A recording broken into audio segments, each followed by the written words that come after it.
Deal Football Show with Burger King. Watch live at 5 p.m. weekdays on YouTube. Join the conversation on 0808 17 17 700. Talking Scottish football first. And we start tonight talking the Championship in Glasgow's Partick Thistle last night. Great win for them, 2-0 at Starks Park against Raith Rovers. Ben McPherson and Aidan Fitzpatrick scoring. So, 6 games to go. They're just 5 points behind St Johnstone. Partick Thistle fans, give us a call. 0808 17 17 700 on International Week. And with us, 2 former international stars, Peter Grant of Celtic and Scotland, and of course, Oz himself, Craig Moore, Rangers and Australia. Evening, guys. Evening, Paul. Hi, Paul. How are you? Great, thank you. Is the title coming to Glasgow? Is it going to be Partick Thistle? Look, I know it's a long way. Who wants to take it first, though? They had to win last night, Peter, didn't they? I'm glad you're talking about the Championship. We'll come to the other one. I'm absolutely delighted for them because I think, Mark, as I say, I've seen the first game of the season against St Johnstone and they get 1,005. They hammered the it could have been 10. Yeah. It could have been 10. And how he's responded, even for disappointing results, and they've not had many, they've bounced straight back. He's done a wonderful job for his first job, him and Alec Ray, so great credit to him. And here's hoping they can go the full way for Glasgow. Craig, what do you think? Yeah, well, look, they've put themselves in a situation where something could be possible with 6 games left to play. But yeah, I agree with Peter. I think Mark Wilson's done a wonderful job. It was a big game last night against Raith Rovers away from home, and 2-0. Professional. And they'll be looking to try and finish as strong as they possibly can to put the pressure on St Johnstone, who I still believe are going to be the ones that will be promoted. Well, the Jags play first. And, we talk about this in the Premiership as well. Does that count? It seems they play Ross County on Friday evening. I hope it's on the telly. I think so. It will be, 7:45. Thank you, controller there. You two. And Raith Rovers against Ayr United. Then Saturday, Morton against Arbroath. St Johnstone against Queen's Park. So great chance to get out to a game Friday night or Saturday. Because it's important to get the fans behind you at Firhill. Because you never know, Peter. You came from behind with Celtic in that year when it was going to be Hearts all the way, and I'm coming on to the title in the Premiership in a moment, but how big were the fans for you that year? It's massive, Paul, and Thistle have been very well supported, and the way they've done it, and they've had to lose a lot of players, and I'm sure Mark's budget's not as big as it's been over the last few years even, so to do what he's done and build a group of players who constantly believe they're going to win games, and Craig's 100% right, getting that result in a midweek game and a catch-up game is vital. Because St John's are sitting there hoping that Raith are going to win the game. Let's not kid ourselves on. That's they're hoping. But they managed to go there, do a job. Now they're equal and they're near enough. As you say, they go in front at the weekend. If they can drop back to 2 points come Friday evening, wow. There's a little bit more nervousness about St John's. Even though I go with Craig, I think they've got a lot of quality on their side. St John's and Simo Valakari also has done a fantastic job there also. For sure. But Mark Wilson and Partick Thistle, I think, have punched above their weight this season for sure, Paul. Talk about budgets. They're probably, at a guess, 4th or 5th top budget in that division. So he's done a wonderful job. And I followed Thistle for the last couple of years. They've been unlucky, haven't they, with promotion playoff games. Have you got an affection for them? Have you as an adopted Glaswegian? Listen, a lot of the obviously the Glasgow-based teams you tend to follow a lot more, and they have always produced players. I remember back in the day and all that, playing against Partick Thistle in the top flight, and they were always tough games. Yeah. Always Did you enjoy playing it for Hill, full house? I enjoyed it because it was right on top of you. Yeah. Thistle fans, give us a call, 0808 17 17 700, because we're going to turn the spotlight on the Championship this week. And of course, we're looking forward to Scotland this weekend. We'll hear from Stephen Naismith, who's on duty. We'll hopefully hear from Stevie Clark later or tomorrow. There's only 78 days to go until the World Cup finals in America. Hope everything calms down in the world between now and then. There's much more important things, but my goodness, soon we will start to really think about it. We'll hear from Stevie Naismith shortly. Right, since we saw you last week, it's changed again. This time last week, Celtic was seen to be the favourites. Look, Hearts have been in top since, game 5 apparently. Anyway, what do you think now, Craig? Your old team Rangers, big weekend for them to get that, resounding win against Aberdeen. Yep. You said last week you think your money's, you didn't say your money, but Hearts favourites. What do you feel? What's your gut feeling? Listen, I still believe it's Hearts to lose. I think having the points in the bag and being the team at the top of the table now, I think carries a lot of weight. And heading into the last 7 games, I've one more before a couple more before the split. So they all have to play each other, and there's a few more twists and turns. There's no doubt about that. But I think it's Hearts to lose. Rangers didn't have to be fantastic against Aberdeen, if I'm honest. I was at the game, Paul, and I thought Aberdeen were woeful. So Rangers were professional enough to go and get the result. There was a little bit of a wobble when they conceded, and it was a gift in terms of the goal that they conceded. So it become a little bit iffy at that stage. Ended up being comfortable. Celtic, the loss against Dundee United on a pitch that looked like Bondi Beach. Again, but Dundee United probably played the conditions better than Celtic. But Hearts to lose for me, Paul. Peter, what do you feel? You did say a couple of weeks ago Hearts are the favourites. I'd said that because they're at the top, Paul, but I said to you at December time, I thought Rangers. You know, I genuinely did. I thought Rangers had made signings that they can mix up. They're more physical now. They can score from set plays. I think Rangers and Hearts both can score from set plays and don't really concede that much from set plays now because of the height they've both got on their side. Celtic are the opposite. And I'm looking to say, right, if Celtic can't outpass someone and create a goal, like at the weekend, I thought the first half, I thought Hatate was excellent in the first half, to be perfectly honest with you. Had chances as well, a couple of half chances. A couple of half chances, as did Dundee United, but I thought Celtic dominated that period to the 18-yard box, and it sums up Celtic's problem. Nygren, if he'd have scored at the weekend, I think that would have been his 20th goal if he would have scored. And there is no Celtic striker with double figures. That tells you enough where the problem lies. Absolutely. And there's no getting away from that. The second half were very poor. And I knew when it started because you could see the very first throw into the game. Dundee United get a throw in. All their back men push up and they throw it into the corner. Celtic did similar in the first half. The first throw of the second half, they threw it back. And never got out after that. That's right. And I found it quite incredible, you know. And I just thought, even bringing wingers on in that particular pitch, would it not been better to go with putting two up? And I know Iniacho had to go off, but I'd have kept Nygren up there, maybe with Adamu when he come on. Because you have to then put bodies in the box, because you're not going to get wingers dribbling on that pitch. And you can't make the excuse of the pitch. The pitch was atrocious and shouldn't be allowed.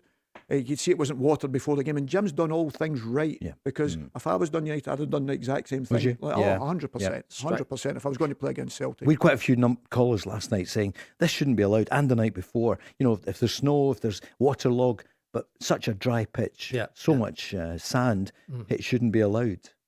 Yeah, but I think Craig will agree with us. Paul, even when we played, and we're not going back that far, we played in some horrendous pitches.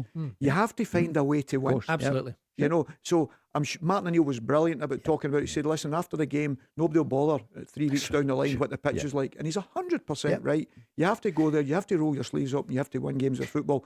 And Celtic done nowhere near enough. I think it just, it kind of shows also what a bonkers kind of season it's been. Celtic have now lost 8 matches this season. I think last year, winning the title, maybe 4 seasons before that, only lost 3 games. They've lost 8 matches, but they are still in with a shout because. Do you believe? Absolutely, because they've all got to play one another, and I think there'll be some results that we don't expect outside of that, Paul, as well. So definitely, there's still 3 teams that will genuinely feel that there's a title still to be won. And then you'll get the normal kind of stock standard answers from the manager. It's a game at a time. Peter, do you think it's Rangers at the moment then? Yes. You haven't changed? I do. I think I'd rather be in Hearts' position, but I just think Rangers for me, because I think their players have had a lot of criticism, Paul. They've been able to handle that type of pressure as it's went along the season and picked up results under Danny Roll. Hearts is going to be interesting when Rangers play before them, if they play at any time, and putting that little bit extra pressure. People say it doesn't count. Please believe me, it counts. There's absolutely no doubt on that. But I don't think Celtic have got any wriggle room now. Any wriggle room they had's gone for me. I think now it's about that focus. He's saying exactly what Craig says. It's about winning the next game. That's it. Just got to keep pressure on everybody That's else. all you can do. Go and win your games, dust yourself down, go again. Celtic could reach 82 points. Rangers 84, Hearts 87. If they were to win, taking each of them. It's going to be fascinating. What an end to the season it's going to be, Craig. And what I didn't say about Hearts, with Shanklin now coming back, of course, is going to give them a big lift. And look at the boost it gave the crowd. Enormous. And like I says, he tries a cheeky dink from halfway line, all that sort of stuff. So again, he's going to have a real presence and say in the remaining matches of the season as well. What are you thinking about it? Give us a call, 0808 17 17 700, but it's International Week. Let's hear from Stephen Naismith then, one of the assistants there. He's been touted, he's been mentioned for a few jobs that are vacant, but I don't think he wants to miss out on the World Cup, does he? Here's the update on the squad today. Good. I don't think there's anybody to really be concerned about in terms of these games. This one's always slightly different to the others because the time between the last meet-up, the last time we seen each other was a brilliant night out after a brilliant night's work. So it's always good. It's always good that first day to get back and see everybody and probably reminisce a wee bit. And the 2 games, we've got Ivory Coast next Tuesday down at the Everton ground, and then as we know, Hampden on Saturday against Japan. Yeah, it is, and that was a conscious decision to get fixtures like that. They're 2 really tough games, so I'd be hoping that nobody's thinking it's going to be easy or that. Japan is a country who've got a clear style. They've had it for years. They've consistently been to major tournaments. They're really aggressive with their press. And they're probably one of the best in the world at it. And that's the level you are going to come up against at the World Cup. And I think for us, in the expectation of doing well at the World Cup, that you need to be on point for these moments. You're under pressure. Be brave enough to also retain possession, and then ultimately hurt teams when you get the opportunity. Craig, we know a bit about the Japanese players. Not many that will play. Maeda may play, but you know them well. The form of that team and the way they will play against Scotland. Listen, they're top notch. Yeah. The better players now that are representing their country are in the best leagues in the world, Paul. Technically very good. Physically have improved out of sight and are able to actually put teams to the sword, literally now, in terms of they were probably a team before that created a lot of opportunities but maybe didn't score enough goals. They seem to have improved across the board. Paul, what I'll say about these kind of, and I say they're like pre-World Cup once you've already qualified, they're uncomfortable kind of games. Why? Well, because people have got the handbrake on a little bit. You don't want to get an injury. Absolutely do not want to get an injury. I've played in these type of games prior a World Cup, and they've never been great shows. I understand they want to be tested, and Japan and Ivory Coast are going to be 2 great tests. But there's also there'll be some nerves about the players going into these 2 matches. Peter? I was Craig's taking the words right in my mouth there. I've just wrote down there, friendlies are difficult, because what do you get from it? You learn how maybe Japan have a style they're trying to work for the World Cup. Scotland are trying to maybe work on a style they're trying to work on. But the players are not that competitive, Paul. And no matter what goes in, if you're feeling some, you don't play. The amount of substitutes that get made in the game, there's no real. And I think I can understand it. The friendlies getting played 100%.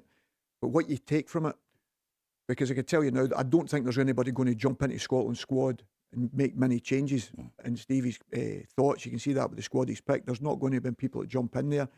I'd very much doubt that somebody's going to play themselves out it. So what you're going to learn is you're getting that camaraderie together, you're getting that preparation, that what you're going to be looking for from the players. And all you're getting from the opposition is maybe the style you're going to come up and play against in the World Cup, which is important. Of course it is. But Craig knows much more than me because he was going to a lot more tournaments than I ever did. And it's the style more than anything else, because you know what you're going to do. How are we going to play tactically against that?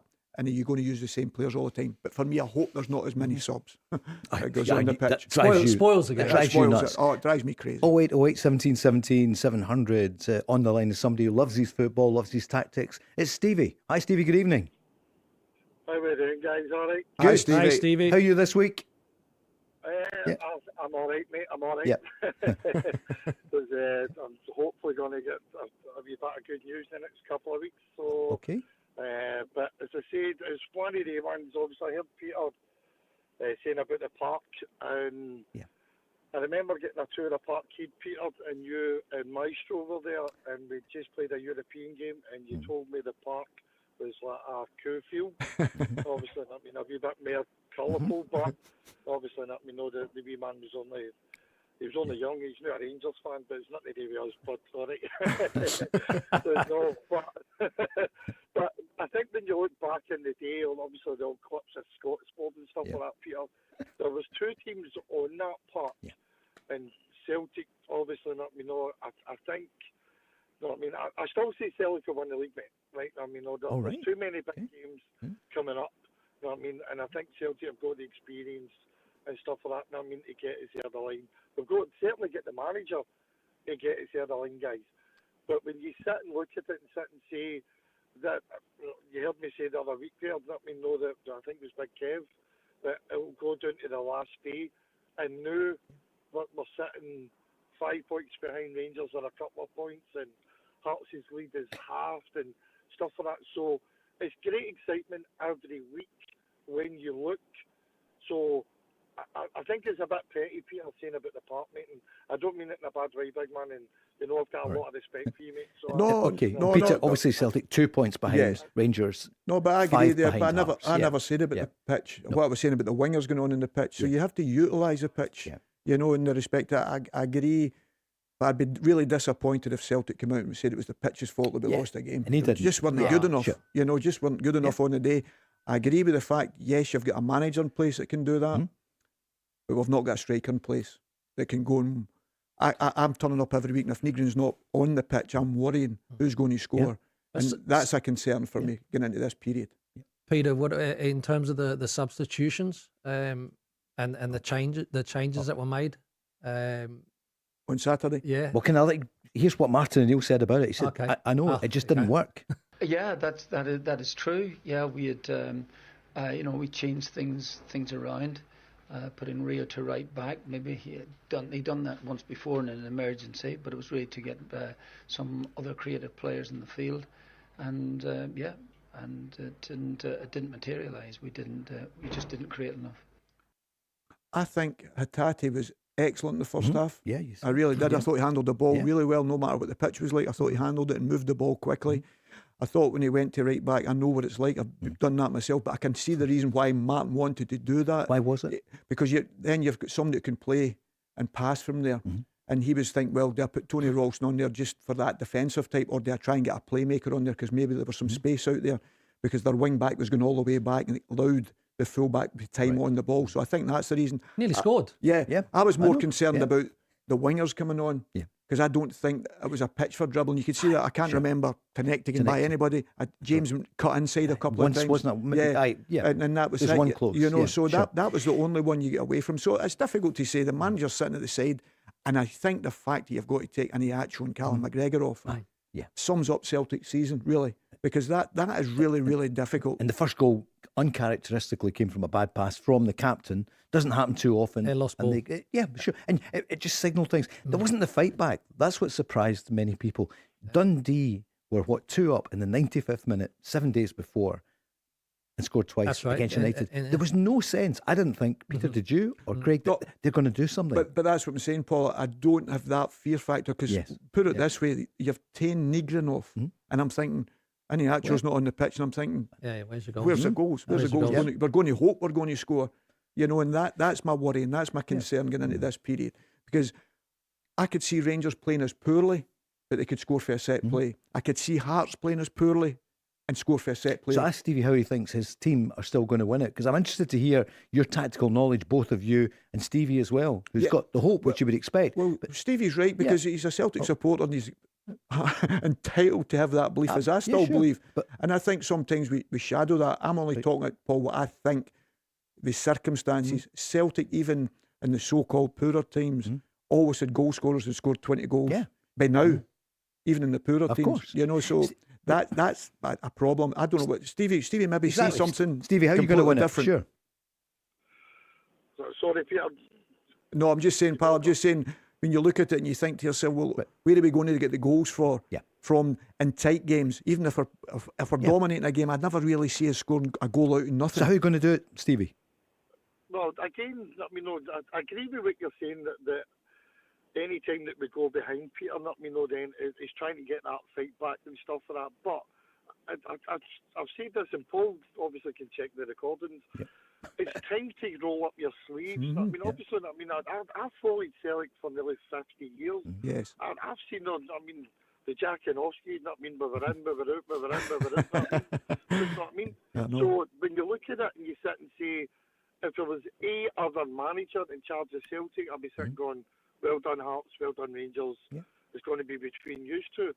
But Martin O'Neill just knows when to change it, when to get that wee bit extra. And when you sit and say, obviously, I mean, like, at my team, so it's not, we won the league, Peter, in a playoff, and we'd finished 10 weeks before the team that we played in the playoff. Yeah. But we went and we watched them. Yes. So we did. So when we came to a playoff, we were 2-1 down with 40 seconds to go. And my boys kept going, and we beat them in penalties. Is there a striker there? Available striker? Yeah. But yeah, I get it. Their attitude. I mean, Celtic did come back against Motherwell the week before, so they have fought. So is that just a one-off, the game at Tannadice? Because I think a lot of Celtic fans are thinking, okay, it's not going to happen now. Poorest season in a long, long time. But you know, we like Stevie's enthusiasm. Oh, Stevie's knows the no, game. but listen, Paul. Stevie's right. Celtic are still well in the shout in the respect that, but I'm saying they've no wriggle room. Yeah, that's what I'm saying now, because I can see Hearts and Rangers scoring for set plays. I'm not really seeing that with Celtic. Yep. Hearts are bringing Shanklin back, as you spoke about, Yeah, who's a goal scorer. Yep. Celtic don't have that. No. Yep. And that is an issue. How could that happen this season, Peter? I've asked you probably a dozen times. Yeah, Do I you know don't what know, I mean? Paul. I don't work in the building, you know what I mean? So the bottom line is, everybody knew that. And everybody laughed at me last year when I said about Maeda. He scored 34 goals, and I'm saying he's never a striker, you know, in a million years. And people laughed me out. It's been proven. You know, I said he should have scored 60 odd. You know, I wish his work ethic and that, I'd expect that for any Celtic player to work really hard and run after people. That's a gimme. But to score goals, as I said, you need strikers. Alan McCoy used to get stick. And go to Rangers, and he used to get stick, and he scored 200 odd goals for Rangers at the end up. But they'd win 1-0 and he'd score it because you had that person on the pitch. The year you were talking about 86 when Hearts were going for the title then, we had Brian McClare, Mo Johnson, all guys that could score. You had Alex and Murdo and that could score for the middle of the pitch. TB, God rest him, could score for the middle of the pitch. So you had all that. Yep. So you knew you were going into a game with goal scorers. I'm getting into the Celtic games when I'm thinking, oh, well, I hope Nygren's on because I don't know who else is going to score. But the concern, Peter, I think for Celtic supporters right now is have Celtic emptied their tank? The last 6-7 weeks, every week has been a grind. There's been late drama, and they have found the way that you're talking about. Okay, it might not have been the same goal scorers and that sort of stuff, but Celtic have found a way still to go and get the right result. Oh, yeah. But I kind of said, I think it was a couple of weeks ago, and Martin O'Neill said it himself. That will get you so far. Spirit, desire will get you so far, but you can't keep battling out those type of wins. And the clear difference for me, and I think you might have said it. You were calling the game. Were you doing commentary or something? Yes. So Ferry gets the ball early doors for a throw-in for Dundee United. What's the first thing that he does? Right down that line. Right down that line, as far as you can get that ball. He shouts to his defenders, no, you're not getting it back there. Get yourselves up 10, 15 yards. Dundee United played the conditions far better than what Celtic did. Stevie, thanks so much for your call. Cheers, 0808 17 700. We're back with Craig Moore and Peter Grant next. The Go Radio Football Show with Burger King. Yeah, thank you so much to Burger King with us here. This is Whopper Wednesday, of course, which Craig enjoys. Love a Whopper. Yeah, indeed. And You've told a few Whoppers on here. Peter can't even remember. Doesn't do a memory act. And listen, thank you. So many people listening to the show.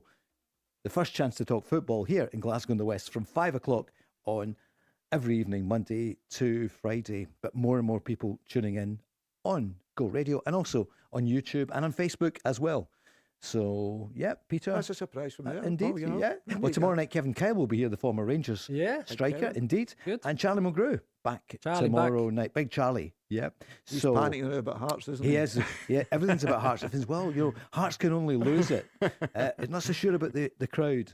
Andy Walker was there at the weekend, of course, and he did say that the crowd sounded nervous. And I referenced you, Peter. I said, well, look, Peter said that months ago, the crowd. I thought, is this mind games from one of Glasgow's finest, which you both are? No, it's you are. massive, Yeah. Paul, because I lived through it with Tony's period, you know, and that's the only one I can go off the Tony back of, Mowbray. because I didn't go through it as a player. Predominantly, we played on Saturdays at that time. Yeah. But that time was really difficult. You knew Rangers had already won on the Saturday.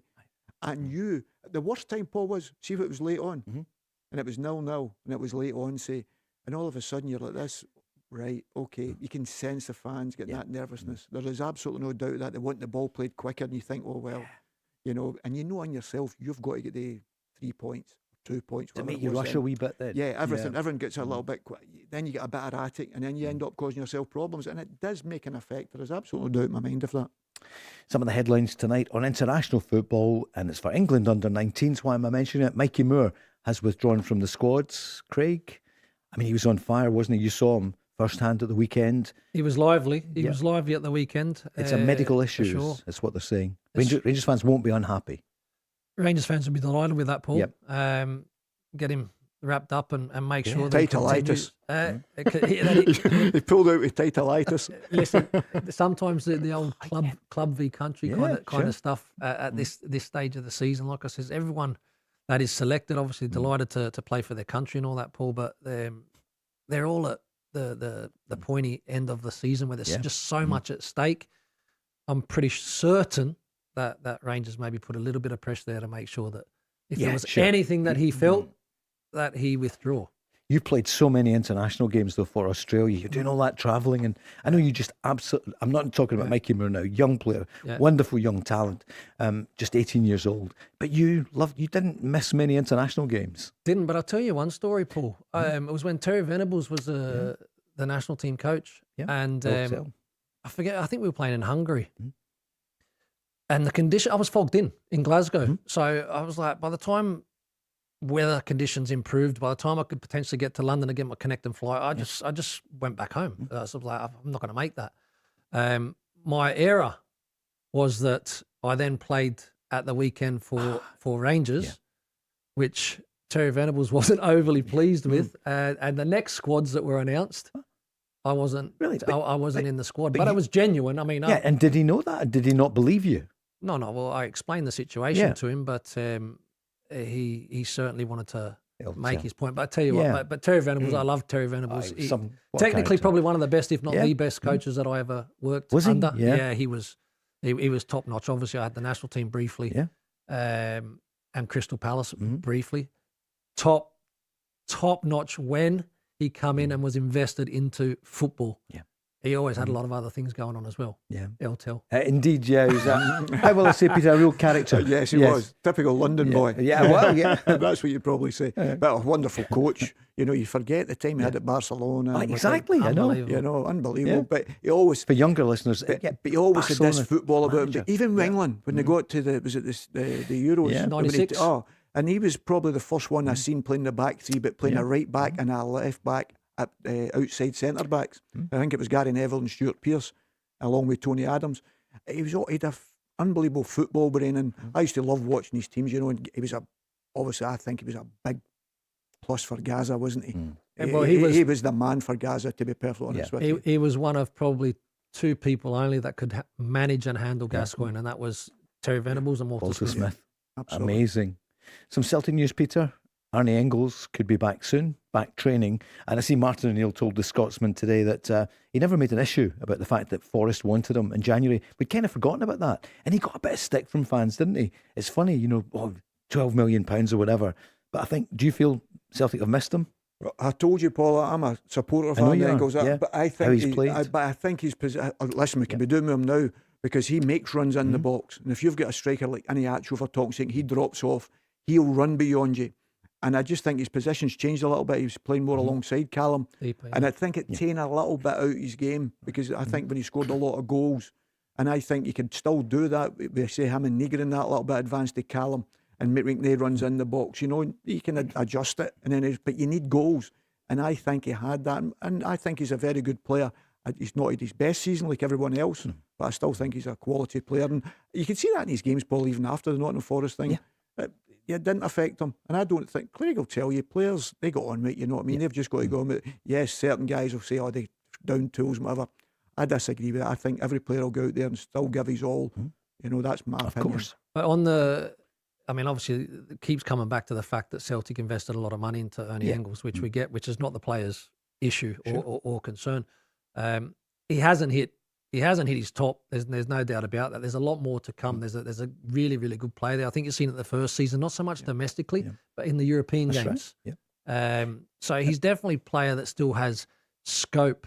I'm not so sure people at Celtic would be overly disappointed if a bid come in at the close of the season. How much was it in January? Was it 20 million or whatever? Yeah, it wouldn't surprise me, yeah. So, you know, he is an investment as well. Yeah, but the funny thing about that, as I said to you at the time, Paul, when Sean Dyche was a manager, I didn't think he was Sean's type of player. Definitely. You know, I didn't think he was Sean. I thought it was a strange one. And I think, it proved it. He didn't last very long, Sean, after that, you know. And I think that's what you've got to be careful, who's signing you. And I think that's important for these young players as well, if they're moving somewhere. What is the plan for me? Because it's okay getting the move, but if the manager's out the door in 5 minutes, and there was always a possibility of that with Sean, and Sean wouldn't have, I don't think Sean would have played him. Because he likes big, aggressive midfield players, and he wants that. That's an interesting point that you raised there, Peter. So again, you know, in terms of Celtic looking to build their roster and maintain their current roster, there must be a lot of question marks for those players in terms of, okay, so what does that actually look like for us? What does next season look like for us? Who is the person that's going to be steering the ship next season? Know? I've no idea. Well, Peter, but the big problem, Paul, you've got guys, a lot of guys on loan. Yeah, you've got a lot of guys out on loan to come back, you know, who have really been told that their Celtic careers are finished and as and such. Sure. And you've got a new manager, which is the most important thing, whether that's Martin, which the way Martin's talking, you don't see it, because I think Martin's looking about it and saying this isn't Sutton, Larson and Hartson up here. Yeah. You know what I mean? So this sort of thing. And I think Martin's worked miracles so far. And I don't mean that disrespect for the players, because of the situation that jumped throughout the season. You talk about 4 managers, Martin twice, Brendan and Wilfred Nancy. Never in Celtic history has that happened, obviously. And Martin's done remarkably to keep Celtic back in the fight again, you know. And hopefully he's got one more fight in him to get them over the line. That'd be fun. And I said to you last week, and I've said it many times, this would be his best ever championship, without a shadow of a doubt. I don't think anything would come so close if he wins this one. We know the next games for the big three, as they now are. Celtic play away at Dundee, back to the city of discovery. Rangers are at home to Dundee United, and Hearts away to Livy. So after Rangers win against Aberdeen, Danny Rowe was asked, say, how do you feel? Because you could go top of the table with the timings of the game when you play your next game if you win it. Yeah, important is that we play for 3 points. For me, it's not so important to be in the next couple of match days ahead. For me, it's important that we on the final match day something to celebrate, and for this we have to be very focused on our own. It doesn't matter what they are doing. If we win the 7 games, we will win the league. Greg, you were there at the weekend. We talk a lot about the fans and the importance. How were they? What's the chat around Ibrox on Saturday? Look, they were really positive because Rangers put themselves in a really good position. But when Aberdeen snuck that goal back on the back of, again, I don't know what Rangers are trying to do in terms of the way they're playing out. Then there was a change in the mood very, very quickly. Fortunately, they went and got the third goal. And like Paul, like I says, I mean, you can only beat what's in front of you. But Aberdeen were there has been no bounce, right? So, but Dundee United is going to be a tough test because again, looking at the Dundee United result against Celtic, I'll tell you what, the boy Fata, Ferrugia, the big lad, and Ferry, I thought were excellent. Centre half, who obviously had a bit of a mare in terms of the Dundee derby, come back, Ross Graham, and was excellent. So defensively, they were right up for it. There's a few players that could potentially hurt Rangers if they don't play in a smart way. My concern is that Rangers do gift opportunities. But Billy's on asking right away on 0808 17 17 700. What do you feel? What do you see that Rangers are doing at the back that you don't like? Well, again, it's just it's build up. It's decisions in build up. I think that, and again, I don't be careful when you give constructive criticism. I think Butlin is a goalkeeper that is a very, very good goalkeeper, but I think he's got really bad mistakes that can be costly. He's a concern for me. He is a concern for me because I look at the goal that Rangers concede. He comes out, he takes the ball comfortably, go and be positive, go and release it going forward. Gets the ball, comes back, rolls it 2 yards to central defender, and all of a sudden they get caught up in build-up. Yeah. Rangers, there's no secret, Paul. They're at their best when they get the ball forward and get it forward quickly and maybe go and support that ball forward and win the seconds and start playing in the opponent's half. Don't try and be too clever and overplay because it costs you, and it does cost Rangers. And I watched Jack Butlin at the weekend. And as great as a goalkeeper he has been, you can sense there's a little bit of nervousness right. from him in that stage. So for me, I don't care what the managers tell me. I'm taking that equation right out of it. Sure. I'm going long. Get up the park. I'm going long, mate. I'm not making mistakes and picking the ball up out of my net. Peter, you worked with him. Jack Butland's. No, I think he's a very good goalkeeper, but sure. I think Rangers' best performance was against Celtic when they went very direct. Yeah. Up to that 64 minutes when they taken the striker off, and we thought that changed the game, and Celtic dominated, I felt, for a period after that. But up until then, I thought the manager made the wrong call on that particular match. And I really enjoyed watching, in a strange way, the way Rangers played, because it was get the ball forward, you were in the opposition half, Mikey Moore were taking people on, the opposite wide man was getting into good areas, the two strikers were up the pitch. And it shows you how important the Dairy is, because I watched it again on Saturday, and you see Chermiti runs away into the corner. But the difference is now, with him not playing up on his own, the middle of the box is still full. Yeah. You've still got another striker in there. But can I get back to the goal that Craig talked about? Yeah. If there's only one bit of video you need to show Nico Raskin and tell him he's not a number 6, is the goal. Right. Why he goes back in there and gets the ball and passes it, but that's fine. You went and passed it. So what Rangers are trying to do is split the two centre-backs, push the full-backs as high as you possibly can, and then Nico Raskin becomes that third centre-back to start the play. Yeah. But what he'd done was criminal. He gives the ball in and all of a sudden runs by it and just emptied it. So the ball comes back straight through the middle where he left. And that's why, for me, Chukwueze is better at that role and more disciplined at that role. And Nico Raskin's a much bigger threat at going and supporting his front men and getting beyond his front men. Which is kind of what his manager this time last year was telling him. Barry Ferguson told him. But that's what I'm saying. Sure. He's convinced this manager is a number 6 now. And that's a worry for me. Because if he thinks he's a number 6, he better learn how to play it. Because you do not run by the ball after you've played it into that position of the pitch. Well, at that stage, I don't even think Butland was back in his goal. It was an incredible decision. You know what I mean? But again, Peter, you bring it again a good point up in terms of Chermiti. Now, he will drift out into those wider areas. I actually seen him in a fullback area. Yeah. I want to see my strikers in the box. I want to see both of them in the box. You can go and get on the outside of a central defender and work that little channel and all that sort of stuff. But I don't want to see you out in the corners. I don't want to see you dropping out. Stay in important areas where you're going to get yourselves in positions to score goals. I think that is an area that still Rangers need to improve upon. And I know you mentioned the set pieces, and they with Fernandez and all that sort of stuff, they do look a real threat now in terms of scoring at those kind of moments. But I don't see loads of moments within games of football in terms of creativity and all that sort of stuff, carving out good opportunities, patterns of play. I still don't see that at Rangers. No, I think it's Mikey Moore that creates that. He'll take someone on, and you need still people that dribble and look, and even a license to lose the ball if you want to say it. Yeah. But that's why I think Raskin is better up the pitch, because as you say, Craig, if you're putting crosses in, James Tavernier comes in at the weekend and he's putting crosses in, you've got the strikers in the box, you've got Mikey Moore in the box. Raskin's very good in the air, obviously, but he's good at arriving in the box. So why is he staying back there? Chukwueze's perfect for that role, and I've seen him playing it often enough. That's his role, and he's better at it than Raskin. Great question for Rangers fans. You can call the Go Radio Football Show 0808 17 17 700. Next up, after the break, it's Robbie. The Go Radio Football Show with Burger King. Well done, Partick Thistle, the Glasgow team winning last night 2-0 at Wraith Rovers. Not an easy place to go and to win, but the Rovers having a tough time themselves. But a big win last night for the Jags, who are now still in it very much with, 6 games to go in the Championship. Thinking about the Premiership, is Robbie on the line? Hi, Robbie, good evening.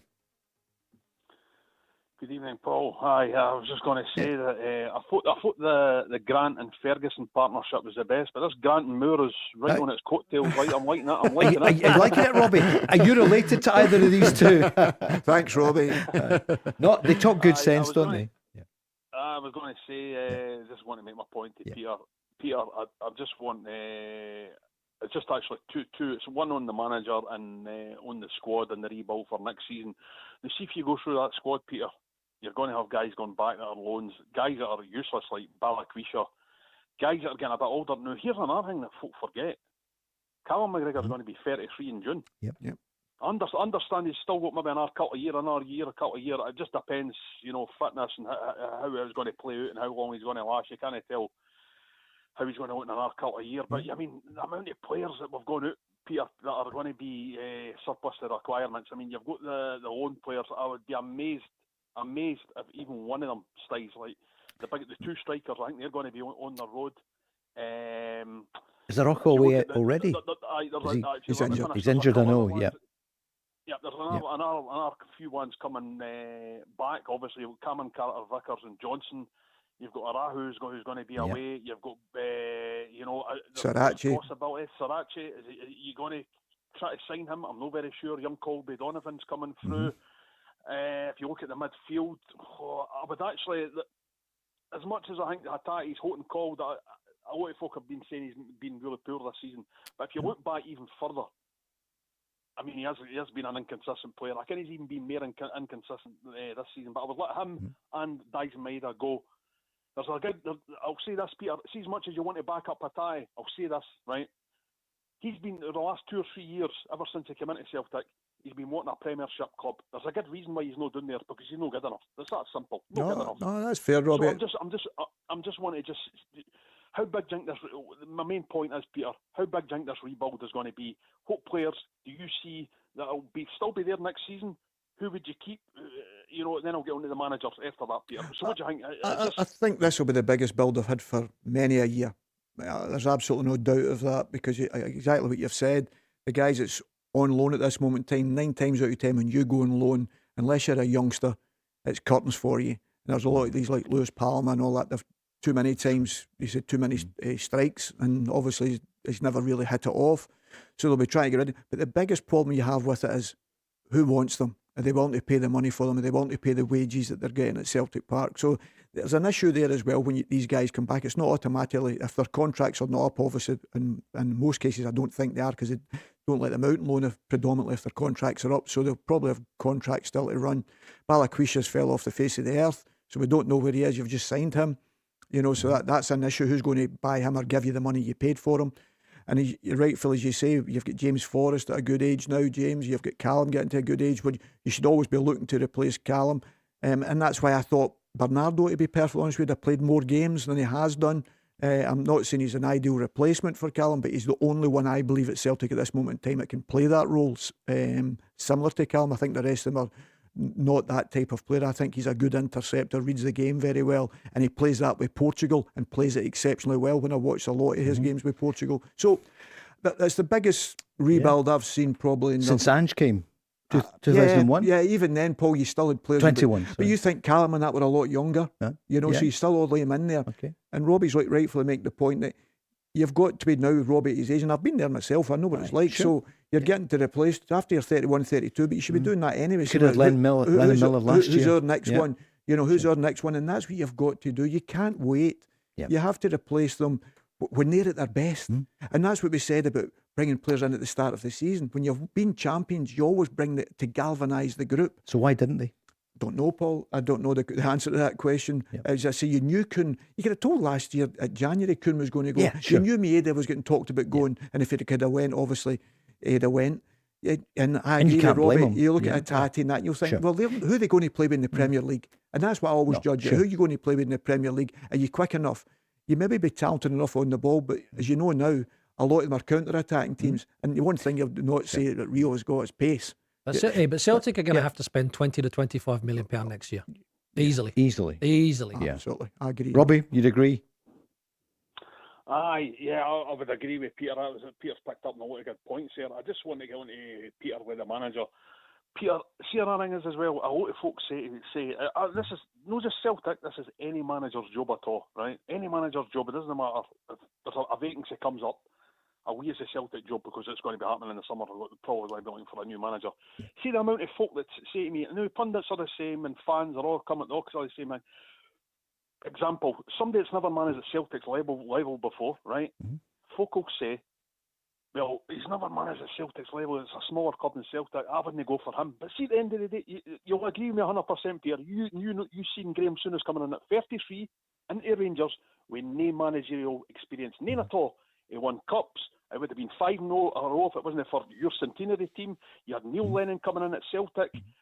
Everybody's got to step up, Peter. You came up and talk about Alec Ferguson, East Stirlingshire, St Mirren, Aberdeen, Man United. That's Kim, what I'm talking about. Yeah, well, Big Billy as well, like Sure. Clyde and Aberdeen and Jock Stein. Jock Stein From Dunfermline. Exactly. Yeah, of course. So the point I'm trying to make is, see Jens Bertel Sure. I would Yeah. go for him. I just want to get. I'll throw some names at you, Peter. He would be top of my list. You didn't need to go for somebody like what is it? He's been. Well, it doesn't need. It doesn't seem to be as if he wants away from Bodo Glimt as a boy. Boy, Knudsen. Sure. Knudsen's done a Yeah. wonderful job. And his name comes up every year. Yeah. A wonderful job, but Sure. he doesn't seem to be walking away from Okay. none of our big teams in Europe. I'm not saying he's going to be a bad manager. That doesn't mean. No, sure. I think he's got an issue, to be fair to him. I think. As well. Would you go for John McGlynn? See, unfashionable. If he was appointed tomorrow, Celtic fans would be saying he's been manager of Hearts and Falkirk. I think he would be a great fit. It wouldn't be. It would be a very, very unfashionable appointment, Peter. But he would be in my top three, because I think personally, if he was made Celtic manager, he would do a brilliant job. Let's throw that. Good question. Jens Bertel Askew apparently he's the favourite at the moment, Peter. And quite rightly so, because if you're talking about the Scottish game, he knows the Scottish game. But the one thing you'll need to give Jens as well is the fact you'll need to give him players. That's no. So it's not a matter of just taking the job. He may be looking at it and think, because I think he'll have more fish to fry. I think other clubs will be looking at him, because this is not his first job, Motherwell. You know, he's went and learnt his trade. And listen, do you think he would do well? So do you think he would? Yeah. Yes, I do think he would do well. Yeah. Yes, I do. Because I think he's got a manner about him. I think he speaks very well. I think he mixes the game. People think Motherwell are just a passing side. They do more than that. They mix it. They go long. They'll press the ball high when they need to press the ball high, but they understand each other's roles. And that's good coaching. So that's good coaching in the first place. And it's Celtic and Rangers, the difference it becomes then, you're not allowed to draw. Motherwell, whatever it was, 6 or 7 games at the start of the season was all draws. Yeah. You probably wouldn't have got away with that. It's Celtic have been shouting for your head. Yeah. That's a different type of pressure, which you don't know till you're in the door. But for sure, I agree that these guys more. John McGlynn, people forget, John worked under Brendan at Celtic for a period of time. So he was in there working under Brendan. So he knows John's taken a lot of his stuff that he worked along with Brendan, plus all the stuff that he'd had previous himself. So John's an intelligent man and knows the game inside out. I agree with you in the respect to that. Wouldn't be probably, I don't mean a popular decision, but why not? Because he's been successful with people that played in the Scottish, what you'd call it, second division, and brought them first division. So it becomes our third division here. And he's brought them through and made sure that they could perform in the Premier League. And he's brought people like Barney Stewart. Sure. You know, what a story, I know. But looks a fantastic striker. Yeah. You know, so John's Celtic are crying out for a striker. But that's what I'm saying. But he looks as if he's giving people opportunity. But these players have all responded. And Celtic, Craig will tell you, see if you've got the right players. Everything else gets built around you with the supporters, Paul. Do you know what we're going to have to do? Robbie, thank you. It was a great call. Paul's up after the break. We're going to talk more about that. Don't miss this in the next few minutes after the news.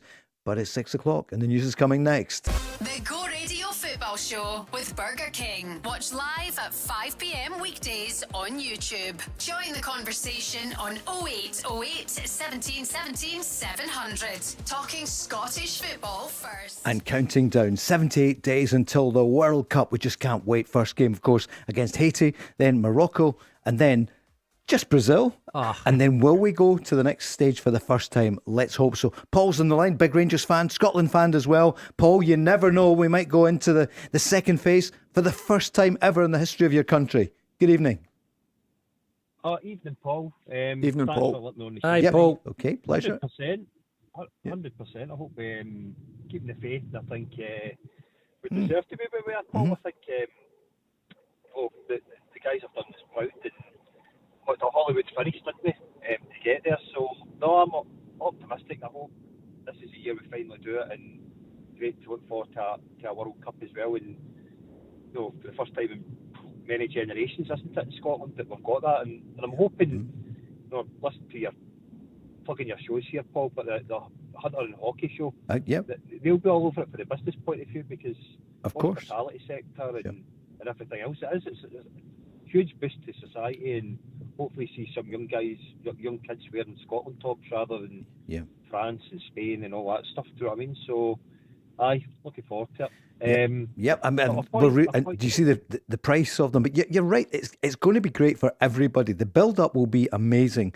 We hope things calm down in the world. It's a scary time for everybody, and hopefully by then it will have calmed down, and people come first. Of course they do. But then for the nation here, just that spirit, Peter, you remember it before. I mean, there's nothing like it. Listen, Paul, when any of the teams, and I'm talking domestically as well, are in big games, European games, whatever, which Champions League when Celtic and Rangers were in it a few years back, together, it was magical, you know what I mean? And then you got the national team where everybody sort of comes together, getting into a World Cup, which is something special. And Paul was right in the respect to how long we got into it. You know, how many years has it been? I remember, obviously, the years we were getting in, Scotland were in it all the time. And it was fantastic, you know. And as young players, is this where the next generation, we keep going on about where's the next generation of players coming? Yeah. We're hoping then they can watch Scotland and come on and say, that's what I want to be. Because that's what it looks like just now. Yep. You know, it's the only way we're going to get players through. They're going to get that hunger to go and play football again. Yep. And hopefully the World Cup can do that. And I hope we have more of a go. I think the draw is perfect for us, the way the games have fell. And I hope we have more of a go at it than we did in Germany. Because that was like a lead balloon for us in the respect to that. For the first game, for the first game, you're thinking, I know, well, let's have a go. And listen, if you have a go, I think Scottish people will always accept you having a go. And if you fail, they'll accept it. And I think we've got the players that can have a go and can get through to the next round. God willing, they'll stay fit and get to there and everything goes swimmingly. As we say, and getting to the next round would be fantastic. Well, somebody who's played in the World Cup is with us tonight. Craig, what would you say? Well, personal experience, I know exactly, like I says, what the playing group will be going through, and obviously the desire to want to get through the group stage. When you look at the group, there is a real chance, obviously, of that happening. First game crucial, is really setting the tone. So Scotland will be fine. They've got a group of players, as you've touched on, Paul. Deserve all the accolades that they've received in terms of the work that they've put in, the performances, and therefore the success to get to the World Cup. And now it's about going to enjoy it. The fans will have an absolute blast, and I'm sure things will have settled. I actually got confirmation today, Paul, of my flights because I'm flying to LA as well with an Australian touring party. Fantastic. So I'll definitely try and find time for a Scottish game as well. But it's going to be brilliant. It really is. Like I says, I went as a player, really not knowing what to expect. But once I got there, it kind of just it blew me away. It was a lot bigger than what I ever anticipated it possibly could be. It was a phenomenal experience. I've now had the opportunity, Paul, also to go a couple of times as a supporter as well, and that was good because I didn't have to think about who I was marking, who I needed to get. Because you go with Australia, don't you? Players who played exactly. I've worked part at of the World Cup Socceroos, as well. This time is going to be more of a fun scenario, Paul, where kind of 500 people that are paying decent money to travel into Los Angeles, California. Absolutely, yeah. So looking forward to it. Paul, were you on to talk Rangers, second top of the table? What are you thinking tonight? So just before me that point, just to say as well, Paul, I hope the Scottish World Cup, I hope it takes away all the nonsense of the old firm. Do you know what I mean? It unites the country. That's a positive as well. But about Rangers, just want to see what Craig and Peter think. I heard you talk about Mikey Moore earlier. And you've just hit a bad area. I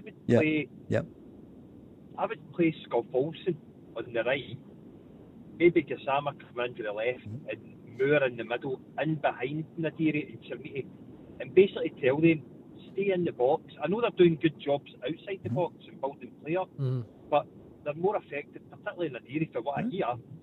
He bangs the goals in if he's in the box. Do you not think it would be more effective to keep Moore as number 10 right behind the two guys? What do you think of that? Guys, well, again, my kind of experiences and watching Mikey Moore in terms of where he likes to pick the ball up and where he can be really effective. Look, again, his goal at the weekend, on the left-hand side, coming in on his right. Gassama's really that type of player in terms of he can only do it for me on the left-hand side. Gassama on the right doesn't work. I agree with you that I think that Mikey Moore could form part of a potential three-man flat midfield behind the striking pair. Because he has the ability to take it. I think what he's learnt actually and struggled with under Russell Martin was coming in the field and being in a position where he's able to receive it and then get forward and make those kind of attacks and create. He's a lot better at that now. So he could probably play any of those kind of three positions. Scott Olsen at the moment, for me, I probably have him watching games and coming on because I just think there's too much pressure on the lad. He's not found his form. And Mikey Moore is absolutely flying, but you could easily sit Mikey Moore in front of Chikwani and Nico Raskin. Easily. Mm-hmm. Peter, have you got a view? No, I was just looking at the team you were saying, Gassama on the left-hand side, Mikey Moore in behind, and Olsen on the right with the two strikers. That would leave you with one midfielder, Paul. Mm-hmm. Who would you play there? I think Chukwani. I like the boy. I think that's the only one that could play that role. But what it does puts a lot of pressure on him. It puts a lot of pressure on, because if your Rangers fullbacks at this moment in time are wanting to get forward to get that support in, and I think it's definitely a system that could be used. There is absolutely no doubt of that. 5-3-2 could work, Granny. Yeah. 5-3-2 could work for Rangers with their current. But what you're saying now is you've got Samo on the left, Olsen on the right, two strikers, Mikey Moore in behind. So what I'm saying, it'd leave one midfielder. So you could put two in there, you could take one of your fullbacks out, and then just move another centre back in. And as you said, you could move one of the fullbacks, could be James Tavernier or whatever. But it allows you a lot of power on the pitch. And I agree with you about Mikey Moore. Mikey Moore either is a left-hand side or a right, or in behind as a number 10, because I've seen him a lot at Tottenham. I said that to Paul, and that I was surprised that Russell played him on the right-hand side. I thought that was the only place he couldn't play, to be perfectly honest with you. And it surprised me, because I used to say, he's a good player, but not in that role he was playing. Listen, some breaking news for Rangers. Hold on, Paul. For your team, it's in the Sun Online, came up at 6 o'clock. So Rangers are ditching the search for a permanent sporting director. Wow. It's understood Stig Inge Bjorneby could continue in a similar role. Yeah. Andrew Kavanagh is saying he's 100% behind Danny Rule, and they've got every chance of winning the title. Yep. So I think he's taken away that uncertainty just now. The quotes there are saying, these are exciting times, and I'm confident that we are, step by step, getting Rangers back to where we should be and need to be. Our ambitions are clear, sustained winning and winning sustainably. Having now spent 10 months in the club, Andrew Kavanagh said our views on how to accomplish our ambitions are much clearer. We need to create a culture of winning. We need to continue to prioritise and invest in the men's first team. Just looking to see what he said about Danny Rule. And there's going to be a fresh share issue in the summer, or they'll be announcing soon a £16 million additional funding ahead of the summer, which the cash, according to the Sun here, will be handed to Danny Rule. So there's a figure on that of 16 million. So good article there, breaking in the Sun. Andy Devlin. So Craig, your reaction? I still believe that Rangers need a sporting director. Right. Is my answer to that. I know, obviously, Stig Bjorneby's been about for a long time. I've met him a couple of times, really professional and worked at a high level, but I don't think he's actually currently been filling that kind of role. I know Dan Purdy's in there. I still think, like I said, that's an area that I would still like Rangers to look at, but if that's in their plan, then they know the best way forward. In terms of the investment, listen, Danny Rule, for me, is the man that still should be in place. I know that some people don't agree with that, but I don't think you should be making that change. Are there many people who feel that? Oh, you still get people that don't believe that he's able to win a title, which is what any Rangers manager will be judged on. £16 million, yeah, look, it'll be good to invest in the team. What those positions are, I'm looking at now. They definitely need. I would say some attacking kind of options. They've got a lot of players where they can add depth to the squad. They've got to look at, like any other team at the start of the season, how can you improve your starting 11, and can you bring in 2 or 3 players that improve your starting 11? That must be always the line and the way for recruitment for the big clubs. Stig Inge Bjorneby was brought in a consultancy position, so it's not clear whether or not he's going. I mean, I think he's praising the job that he's done, but they're not going to be looking just now for a permanent sporting director. Craig, a few Celtic fans have been on. I'll come back to Paul in a second, but they're saying, you mentioned about Jack Butland. Yes. You've got a concern about Jack Butland. If Rangers are going for the title, what do you feel? Look, the situation, the way that I kind of see things, and now watching Jack Butland for a long time, for his time at the football club. Look, he's been an amazing goalkeeper. He's made some great saves. He's made some mistakes, and I just look at, in my opinion, and it's my opinion only, and I hope I'm wrong with it. Let me tell you, Andy Gorham, Stefan Kloss, Alan McGregor, I think that they were goalkeepers that could win you a title. I don't have that same confidence in Jack Butland. And again, that's just my opinion. I just feel that, now getting to the pointy end of the season, mistakes are going to be costly. And I would like to see him maybe, and again, this is not to work against managers. Don't take this in the wrong way either, but don't invite pressure, don't invite trouble. And for me, that means that you go safe, you go long, and then you should be good enough throughout 90 minutes for a Rangers team to go and win games of football. Just don't give away gifts like, again, happened at Aberdeen. And it's not the first time that we've kind of seen that. Of course, they've only lost 2 games, and he must take quite a bit of credit for that as well. Paul, what do you think about Jack Butland? You're there every other week. I find it quite funny what Craig was saying, because my dad, and I talk about my dad quite a lot, he says exactly the same. He was dubious with Jack Butland coming in. His kind of mantra is he remembers the era with all the legends that played with Rangers, but he was saying the same. He said, look, he's came to Crystal Palace. No offence, Craig, I know you played with There's some good players come from Crystal Palace. I know. What do you think, Paul? He said, sorry. I don't. I blame the defence, Paul, sometimes, because I know Craig mentioned it the other week when I raised it, the pass the ball back to him, and I know as a fan watching him, he doesn't look comfortable with the ball to feet. And that's what you're saying, really, Craig, isn't it? No. Yeah. No, again, not great with his feet, but again, the goal that Rangers concede at Ibrox at the weekend against Aberdeen. Geiger. Yeah, the counter. It comes and I'm not sure whether it was a corner or it was a free kick. Anyway, so Aberdeen have got a lot of players up. He comes and he takes the ball, which is brilliant. That's what you want your goalkeeper to be able to do. Now release. Now get somebody going and travelling with the ball forward, or get the ball into Aberdeen's half. He gets the ball. Yep. He steps back 3 or 4 metres, slows things down, and rolls it to a central defender 2 metres to the right of him. I'm going, that's absolute bonkers. Yeah. Peter, what do you think? Well, the interesting thing for me is, Paul, I'll watch him, and I watch Rangers when they play Celtic, obviously. And other games. Yeah. But predominantly when they play Celtic. Big matches, Peter. So he goes and he plays long, and Rangers have their best 64 minutes I've seen. No messing about. It's going into the opposition half. It's going up to the 2 strikers. We're getting round second ball. So they've coached that all week. So I'm thinking that's the best I'd probably seen Rangers playing for a long time, because it suited the way that the team was built. Then I go to saying, and I agree with Craig here, why does that change against Aberdeen? Why does it change against St Mirren then, trying to play out then?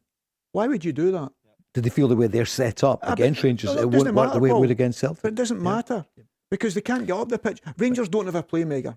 Sure. So they don't have a playmaker that's going to go on the ball. They've not got a Pirlo who's got, give me the ball, I'll make things happen, pass the ball forward. They've not got that type. Barry Ferguson. Raskin thinks he is. That's why I wouldn't play him there, because he thinks he is. And he's not, because he gives the ball away and then runs away. Someone that actually, you're talking about someone that doesn't necessarily even have to be a playmaker, but someone that can grab the game by the scruff of the neck and control it. Chukwani can do that. But that comes back to the manager then, is it? The coach? But what I'm saying is, Paul, what would your tactic be different for against an Aberdeen? Because it probably suits Chermiti, because the ball's coming straight up to him. Whereas if you roll the ball out to your right back, you maybe end up finding him outside right and outside left.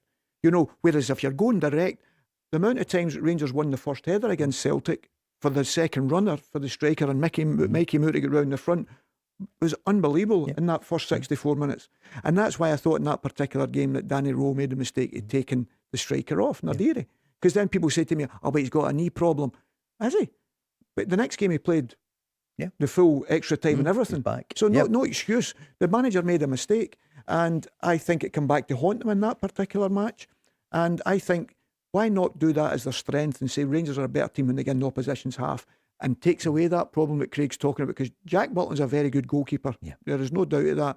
But he's not the greatest when they're rolling out to the centre-backs and getting it back. And with these 2 centre-backs, and even Big John Souttar, whoever's playing, I'm scared who's going to pass it back, because one of them's going to pass it back, and Jack's going to go long then. And that is a problem. Paul? 100%. Couldn't agree more. We played Celtic off the pitch, as you know, in the league game for the 50 minutes, 60 minutes. And the reason for that was Jack Butland getting the ball and putting it up. See us playing for the back. We just can't do it. You can see the drives you nervousness. nuts. It drives the fans crazy and Paul, everywhere. Do you know what else? I was going to say, the reason I was saying about getting Nadiri and Chermita in the box was 2 points. One being, I think this could come down to goal difference potentially. And secondly, you watch the goal that we scored against Hearts. Scoffulson put a cracking ball in. Chermita headed it in. And I think he did it similar kind of setup against, I can't remember. It was another team after that. Same setup. And that's why play with the wingers, get the ball in the box. These two guys can put them away. Craig, do you fancy that? Paul, couple of things for me, right? Scov Olsen, right? He's not for me, right? In terms of what Rangers need right now to try and go and win a title, right? So for me, Romans and Mikey Moore are your combination. That's a good combination. So you don't change that. You don't change that, in my opinion. Hold on a minute, Paul. Let's hear from Craig. Sorry, Paul. And just on the Butland kind of scenario and all that sort of stuff, and the ball going back, and we spoke about that a couple of weeks ago, and try to encourage your centre backs and players to go forward.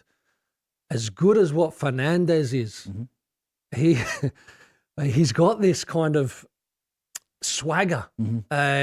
And I've seen it at the weekend, and like a little turn here and that, and then he's like, Jack Butland's got the ball at the back, and rather than want to go back in an area where he can maybe receive it, he's kind of encouraging Jack Butland to come forward with the ball.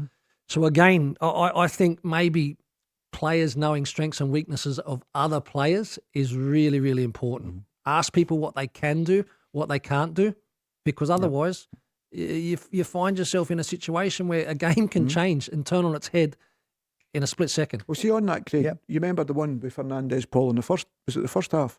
Fernandez stepped inside and tried to play the pass when they were split wide open. And Aberdeen intercepted. And that's what I'm saying. Raskin does the exact same. So the problems that Rangers are bringing are the problems themselves. Their own problems. Yeah, exactly. And they look a much better team for me when they go more direct. That's when the fans can see it. Even Barry, when he was involved with Rangers and coaching lots of stuff, and you're talking about being direct, he went to Parkhead, and by the way, what about the first 10, 15 minutes? Celtic did not touch the ball. Of course, Being direct. Play the game in the other person's half. Let the game settle. And then all of a sudden... that was a champions, Celtic, at that point. Do you know what? Celtic were in good form. Rangers went 2 up, went 2-2, and then it was going to be a decider. People thought it would be Celtic. It was Rangers. I just think that this... Sorry, Paul, just finally, like I said, when you get to this stage of the season and combinations are working and players are in form, stick with it. Stick with it. So in terms of your Mikey Moore and Romans, that's a combination that is clearly working. And for me, that's one that I wouldn't look to disrupt. I 100% agree with Peter Grant that Mikey Moore can't go over to the right. Like Gassamar can't go over to the right. He unfortunately needs to be on the left, and Mikey Moore's ahead of him. Paolo, your final word? Last thing, just to ask Craig, he won titles with us under Advocaat and Smith and that. Was that the attitude, Craig, you're saying there, playing the opposition's half? Is that the way Walter and Dick Advocaat and people like that did it? Mate, I'll be really swift with this, right? Because they are too contrasting, right? So with Walter Smith, it was win the battle and then go and win the game of football because we've got better players, right? So that was playing smart. That was getting the ball forward early. That was winning the physical 1v1 duels. That was winning the second balls. And then when you maybe got your goal or the game settled, then you look to start playing predominantly in your opponent's half. And Dick Advocaat? Dick Advocaat was completely different because, again, his philosophy was the building up out from the back and all that sort of stuff. But I don't think we ever overplayed. So for example, Big Lorenzo Amoruso or myself getting the ball as a centre back, we didn't think twice to knock a 50-yard diagonal ball into an area where maybe we're not going to be able to bring it down and be all nice and that sort of stuff. But we knew that the second ball, the knockdown, we were positioned to go and pick up the scraps to then go attack from 25, 30 yards out. So that was a difference. But again, it was about always, and even with Advocaat, you've got to earn the right first and foremost. You've got to go and win the battle. And he's still coaching. Need to take a break. Paul, thanks for your call. There's more. 0808 17 17 700. Show with Burger King. Enjoying the football chat here with Craig Moore and Peter Grant. Thanks for all your calls. Might take another couple more. 0808 17 17 700. Doesn't feel like the normal international break, Peter, does it, in a way? Because, look, we're all looking forward to the World Cup. These are friendlies. They're important, but it's not as if you're, vying for who might come in. When you look at the squad, there's nobody in that you were really surprised about, apart from, I think we heard Paul mentioning Finlay Curtis. Yep. Was spoken about a number of times this season. Wasn't it? Nice goal. Shows really good pace, actually, to lose his defender once the break was on. So, the squad, just looking at it. I looked at it all day, and I was thinking, we're talking about strikers scoring goals. So you're talking about a friendly here. You can still take these boys and you can take extra bodies with you. But England have done similar. England have taken 35 players, I think. Can I guess who you're going to say? And Barney Stewart. Exactly. Because he's a finisher. Sure. His goal on Saturday was excellent. Yeah. It wasn't just the ball's been played to him, it's a mistake. But the way he's pushed it right into the corner. And when somebody's on form like that, Paul, I don't know what else they have to do, especially when we're not, as I say, I'm looking through the strikers and I'm thinking, who scores, who scores, who scores, once in a blue moon, once in a blue moon. Sure. Yes, I know they're in Stevie's plans, but why not take an extra one if it's a friendly? Yes. Or two friendly, sorry. What have you got to lose? Absolutely nothing. Especially a goal scorer. Yep. We're all talking about Celtic in the league, not having a goal scorer. Yeah. There's the national team who don't have an out-and-out goal scorer. You need somebody that nicks you a goal, because you need a goal to win a game. That doesn't matter. Whether it's Haiti you're playing or whoever, you need somebody to put the ball in the back of the net. 17 goals. Yeah, I always think, Paul, that I mean, when you can, as a head coach at a club team, whether it be a younger lad coming through the academy who deserves it, or whether it's a national team as well, I think sometimes, they might, as you say, Peter, might not necessarily be in the squad, but can you find a way to also still try and help that potential process of when he does come, he's got a bit of an idea what it looks like. And with home-based games, they're both home-based games. Yeah. It's right. So the second one is Everton. Yeah. These kind of things, they might be possible. There might be rules and regulations where it's not possible, but it would be good to get players like that involved. I've been involved in squads where pre-World Cup in 2006, Gus Hiddink brought 4 players for the experience standby. They were never going to get selected, right? And they knew it. If someone dropped with an injury, they feel it, but they knew that they were just part of that preparation for that experience to then be gone. I know the culture it's a great one under Stevie Clarke. I mean, they do seem to get on really well. It's a club spirit, but if you bring in somebody like Barney Stewart, he's hardly going to come in and disrupt it. He's a young player who's suddenly come to the fore. He was university football a year ago. I don't understand it. And then the name's no harm to the Lyndon Dykes or whatever, or George Hurst, Tommy Conway back in. Shea Adams is probably where the goals have come from. But why not Barney Stewart? Well, that's what I'm just saying, Paul, as a striker, and it's a friendly match. It's not as if you're saying to somebody he's not going. You're saying you come into the group with us, you know where you're lying at this. Hey, he maybe surprise you, Paul.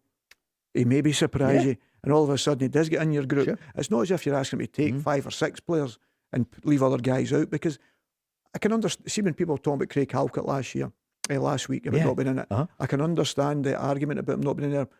But Stevie's thought process, maybe if Grant Hanley and that's fit, Craig's not going to play, not going to be involved at his age. He's not going to be part of the squad, and I'm not going to take him. I don't need him and Grant Hanley in the same squad as and such. So I can understand that one. But when you've not got a striker who scores consistently, we're depending on, as I said, Celtic is Negrin, Scotland, John McGinn, and Scott McTominay. Of course. That's who we're depending on. Yeah. And by the way, we've named 5 strikers we've named? Christie gets the goals, but he's not a striker. That's what I'm saying. So we're talking about 4 or 5 strikers, and we're not talking about goals.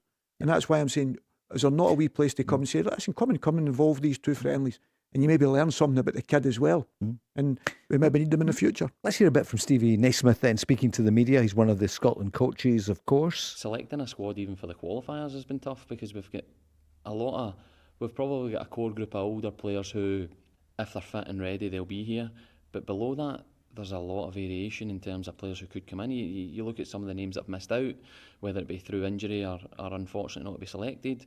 Guys that have come back in, Tommy Conway, for instance, is somebody who's having a really good season, had to be patient. Probably could argue he could have been in a few of the squads before, and then he's in. So every player will have that. It's a team sport, but I know from when I was a player, you've got a motivation to go, I need to be in that squad, and then I need to be in that team. He spoke also about the tough games ahead, Japan, then the Ivory Coast. Yeah, it is. And that was a conscious decision to get fixtures like that. They're 2 really tough games, so I'd be hoping that nobody's thinking it's going to be easy or that. Japan is a country have got a clear style. They've had it for years. They've consistently been to major tournaments. They're really aggressive with their press. And they're probably one of the best in the world at it. And that's the level you are going to come up against at the World Cup. And I think for us, in the expectation of doing well at the World Cup, that you need to be on point for these moments you're under pressure, be brave enough to also retain possession, and then ultimately hurt teams when you get the opportunity. Mark's on a Celtic fan actually saying he can't believe Celtic didn't find Barney Stewart. What are they doing? I mean, it's easy to highlight a player who's suddenly doing really well, but he's the kind of person that you'd imagine with a scouting network, they should be on it. Listen, I seen him at Dunfermline and didn't score as many goals, but worked his socks off and led the line. So you'd never seen him doing what he was going to do, Paul. But the fact that he's doing it, that's the point I'm trying to make. He's in the top division and producing results with a team that's not supposed to be in the top 6 at this moment in time, and they are, and predominantly through his goals. And he scored all types of goals. His goal on Saturday was an excellent finish. I don't think he get the credit for it, actually. I know it was a mistake. What did you like so much about it? Just the way he caressed into the corner, Paul. He was only, and it was, I say to you, and I say it constantly about strikers, they've got to be able to finish off their first touch. And that's all he needed. He didn't even need to take a touch. He just went bang straight into the corner by the goalkeeper. Unlucky not to score a header as well off the post. Exactly. Takes so up a great position. He's always in the right area. And that's what I'm saying. And his age, what are we going to lose from it? I completely, you're preaching to the converted here, Reverend Peter. You sure are. But Scotland are going to have to, after World Cup, the squad obviously will need to evolve. There's a lot of people that have been involved in the success and have done excellent. Let's not take that away from them. And some are still maybe there from reputation.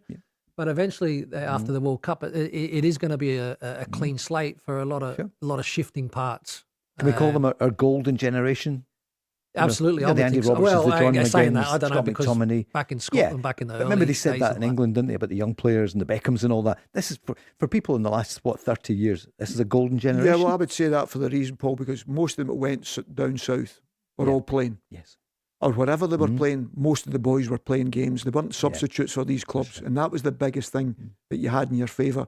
These guys were playing games of football. They weren't coming to Scotland to get their first game of the season. Or sitting on benches. They were all playing. And they've done remarkable, and Stevie's done a remarkable job. But what I'm saying is, at times, remember the thing he said about playing young players that get moaned about? No, you don't get moaned about that. You didn't take Lennon Miller to the Euros. But then you take him into a time when he's not playing near as many games as he is, than he was playing with Motherwell. What we were saying, take him with his experience, because then he's had the experience of tournament football, and he's a very good player as well.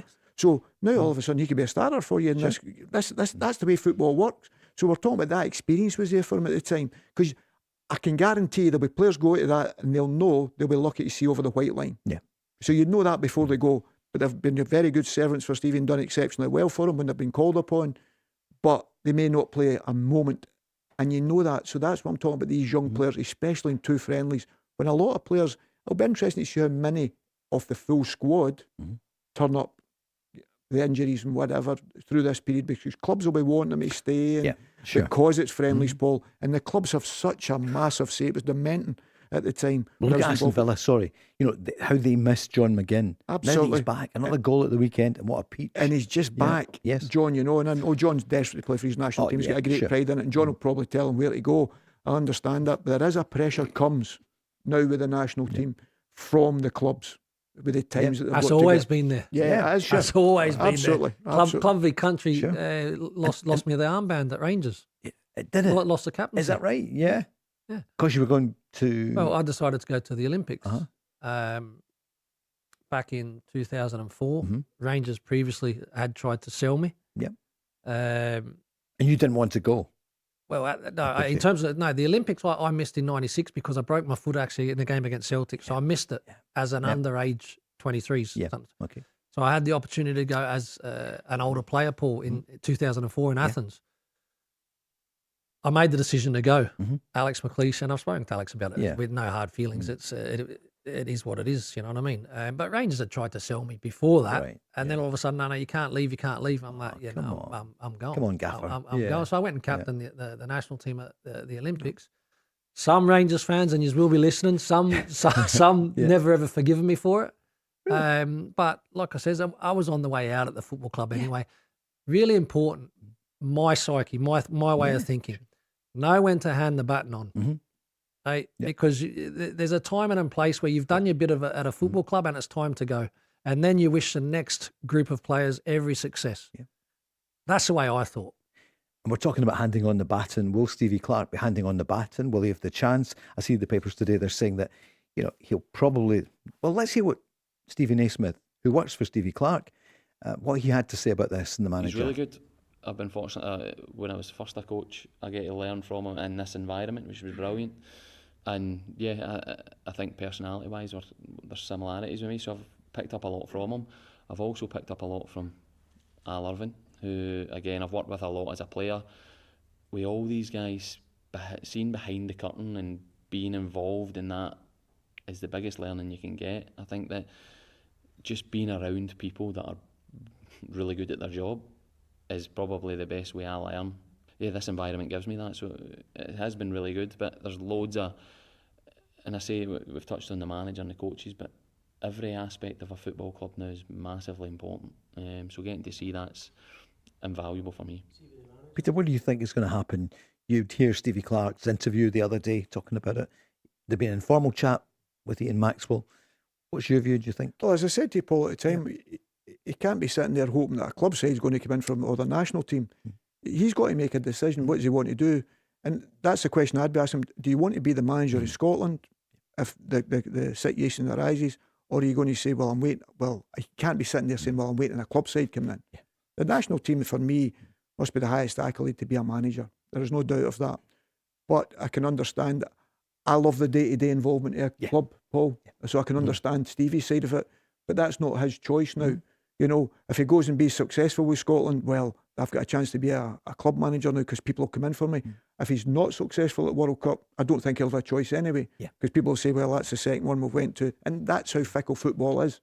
Like Craig there at Rangers, you knew they were trying to sell you, but they don't say that. So well, I knew that because they had told me. Me, and I unfortunately had failed a medical at Blackburn as well. But in terms of the coaches, in terms of national team coaches, Paul, and I think it's again for the listeners, you will find quite a number of coaches go on to this World Cup that are out of contract the moment it finishes because it goes in cycles. There's a 4-year cycle. Yeah, so some might have been on the 2-year leading in. Some might have been lucky enough to be already. Steve Clarke's been there a long, long time. But a lot of the coaches that will be at this World Cup this year will be coaches that are coming to the final stages of their agreements. And now's certainly not a good time to be talking about those agreements, in my opinion, because you don't want to distract from the goal, and that's to go and do as best as you possibly can at the World Cup. Peter, it's difficult, isn't it?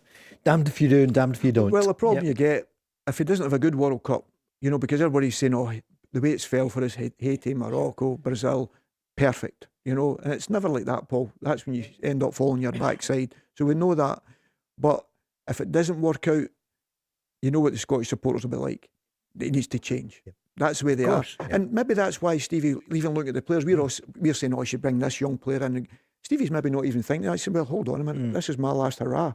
Yeah, I'm bringing the most experienced group of players I've got. Nailed on. They're coming in. They've been round about me. I know what they can do. Why am I chopping and changing at this moment in time? And that's his prerogative. That's his prerogative. I say there's a lot of problems underneath in the respect to that with Scottish young players who is a worry for me. We have got a great group of players in now who have carried the banner exceptionally well along with Stevie. They've been excellent, and they deserve all the credit they get, and they deserve to go to World Cups and that. But if I've got a choice to bring in somebody that can win us a game, or I've got to stick by somebody who's done well for us going past, but he's maybe not going to play as much, or if somebody can win us a game against Haiti, I would rather have the guy that can win us a game against Haiti. If that's a goal scorer, I'd be taking a goal scorer with me. And if that's leaving somebody who's been brilliant for me, but maybe not as for him and he's had that experience, I'd be taking the guy that can win me that game against Haiti because that would have been my sole focus. Fancy more of this? We're back in 2 minutes, just after the break. The Go Radio Football Show with Burger King. Scotland, the under-19s, I'm afraid, lost this afternoon 3-0 to Italy over at Airdrie. Peter, I haven't seen it, but a defeat for the young Scots. Yeah, but it's a learning process for them all, Paul. And I don't mind that. I just hope they never had 25 subs because we need guys that's playing football. Sure. You know what I mean? That's what you need. And listen, playing against Italy, it lets you know there's a level between us again. You know what I mean? So we've got to get these young boys playing. And I keep saying it, the more game time they have, the more matches they play, tactically, technically, but physically.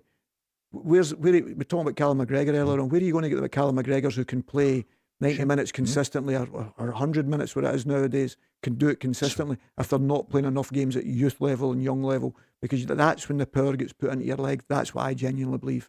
For by missing out on Scottish players, that, what do you call it? I don't know what you call it, Paul. The word I'm looking for. Temperament to play through difficult moments when you're struggling, tired. You're not getting subbed off the pitch. Resilience. You're going through it. Yeah, resilience. You're going through it. Durable. All these things. Yeah, it's like, but you don't get a chance nowadays because you get a flashing light to say, oh, data, you need to rest you. And that's how do you get your second wind in football now, Peter? Absolutely. Discuss. How do you get your second wind? Sure. And it's tough at times. A prime example, used to do pre-season. When you would do a 8-mile run. So in pre-season, I think all our boys would maybe do a 12-mile run, thinking, well, I know I've got an 8-mile run to do when we get back. So if I do 12 miles, so there's all these wee things you used to do yourself, Paul. I'm not allowed, sure, these kids are allowed to do it because everyone tells them what to do. Sports scientists. Yeah, well, everyone's allowed to tell them what to do. And I understand there's 100% there's a place for it in football. I agree with it. You understand in certain situations. But you should be able to play 100 minutes of football if that's what it takes nowadays because of the amount of breaks. Players are playing 60 minutes at most. People say the games are lasting 100 minutes. No, they're not. Because the game's stopped half. If it's lasting 100 minutes, it's last. It's only 60 minutes in play. Yeah, exactly. If you're lucky. I know. If you're lucky. And that's a concern for me. When I see like say Callum McGregor, I'm delighted when they can play games and continually be on the field. People say, oh, I'm surprised Callum never get left out for this game. Why? Why would you? If he can play, and I know if it was our situation, you'd be wanting to continue to play. And I just think the young ones are missing out on that now. And I think we're going to pay for it in the future. Peter, you've been consistent and you're absolutely right, but we need some courage where the clubs vote to have a system where they change it, the number of subs, and also there's a quota about young Scots players playing because there's so few. Look at the Old Firm game of the Derby just a month ago. It started with one Scot, Luke McCowan for Celtic. Anyway, can we mention world superstar? The big news came out last night. He's going in the summer. We could link it to Andy Robertson, who's starting mainly on the bench. So the Klopp era is kind of going. I know Slot won the title with the mighty Liverpool last year, but Mo Salah, Craig, what a striker he has been. He's still there. What would you say? Incredible player. Yep. I think he's had unbelievable success at the football club.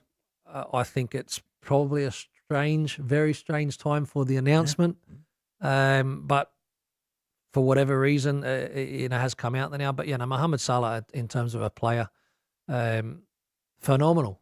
You've seen his development over a number of years from his Chelsea early doors. Was it like just the development of the player to just want to be better and to do it on the top stage? You're talking about Champions League football, the world stage, and what have you. Fantastic player, and will be a big loss. Will be a big loss to Liverpool, and I'm sure there'll be some Saudi club that will be very, very happy, Paul. That's what I was going to ask you. You're a top agent. Well, you kind of think these. Are you his agent? I'd love to be. Is he looking? He wouldn't be. Craig Moore would not be here, much as he loves it in the Gorbals, and we'll look after him. But I know, Peter, what's your thinking about it? Listen, I know I'm talking from a manager's point of view. I think it's a nightmare for Slot. I mean, it's not as if he's out of contract. No. I can understand if he's out of contract and there's a lot of talk going on about he's going to stay, he's going to leave or whatever, he's causing unrest or whatever. I can understand that. But he's still got a big contract. He's getting very well played with Liverpool. They're going through a difficult time. I think Arne Slot, if I'm only talking if I had his shoes on, I'd be really, really disappointed. And I wouldn't allow it through the club's channels and all that. So if he wanted to announce it, go and announce it yourself. You're not going through the club channels. This is Liverpool Football Club. And if you want to go elsewhere for money because it's not going the way we wanted it this season, I would not allow to give them that platform because Liverpool have got a season still to play. It's not went well for them. But as a manager, it's toe curling. But they must have, as a football club, a football club, they must have all agreed that this was okay and I know. And how they wanted to go about it. But that's what the point I'm making. Liverpool television. But you can do all your coaching badges for these young coaches nowadays. But then you've got a player who's telling you, by the way, I'm leaving in the summer. I know I've got a contract. We'll come to some agreement. I don't want any more of my wages because I'm going to make treble that elsewhere. That can't be right, especially when you're going through a difficult time. Liverpool have just lost again. You know, there's it's all about timing.